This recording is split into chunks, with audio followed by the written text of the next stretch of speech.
കഴിഞ്ഞ തവണ SDPIയുടെ സംസ്ഥാന അധ്യക്ഷൻ തന്നെയാണ് പറഞ്ഞത്, ശിവൻകുട്ടിയെ നേമത്ത് ജയിപ്പിക്കുവാൻ വേണ്ടിയിട്ട് നിങ്ങൾ ഉൾപ്പെടെയുള്ള നിങ്ങളുടെ പാർട്ടിയുടെ ഔദ്യോഗികമായിട്ടുള്ള ആൾക്കാർ അവരുമായിട്ട് ചർച്ച നടത്തിയിട്ടുണ്ട് എന്നുള്ള കാര്യം പറഞ്ഞതും നേമത്ത് സ്ഥിരമായിട്ട് BJPയെ തോൽപ്പിക്കാൻ വേണ്ടി SDPI സ്ഥാനാർത്ഥിയെ പിൻവലിച്ചു കൊടുക്കുന്നതും ഒക്കെ എല്ലാവർക്കും അറിയാവുന്ന കാര്യം തന്നെയാണ്.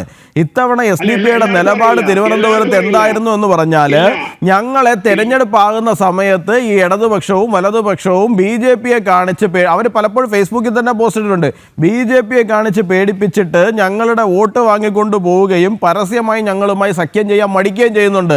അതിനുള്ള പണി തിരുവനന്തപുരത്ത് തരുമെന്ന് പറഞ്ഞിട്ടാണ് അവർ മത്സരിച്ചത്. അല്ലാണ്ട് ഞങ്ങളുമായിട്ട് സൗഹൃദം ഉണ്ടാക്കാൻ വന്നൊന്നുമല്ല SDPIക്കാര്. ആൾക്കാർ കേട്ടാൽ ആൾക്കാർക്ക് വിശ്വസിക്കാൻ കഴിയുന്ന കാര്യം പറയണം സാർ.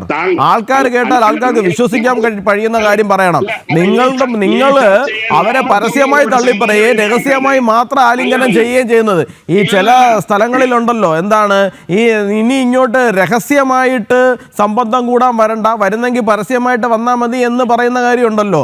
അതുപോലെ ചില പകൽമാന്യന്മാരുടെ മുഖം മൂടി വലിച്ചു കീറാൻ വേണ്ടിയിട്ട് അവർ ചില സ്ഥലങ്ങളിൽ നിങ്ങൾക്ക് പണി തന്നു എന്നുള്ളതാണ്. അത് ഞങ്ങളുമായിട്ടുള്ള സൗഹൃദമാണെന്നൊന്നും പറഞ്ഞ് എന്താണ് തെറ്റിദ്ധരിപ്പിക്കരുത് ആൾക്കാരെ.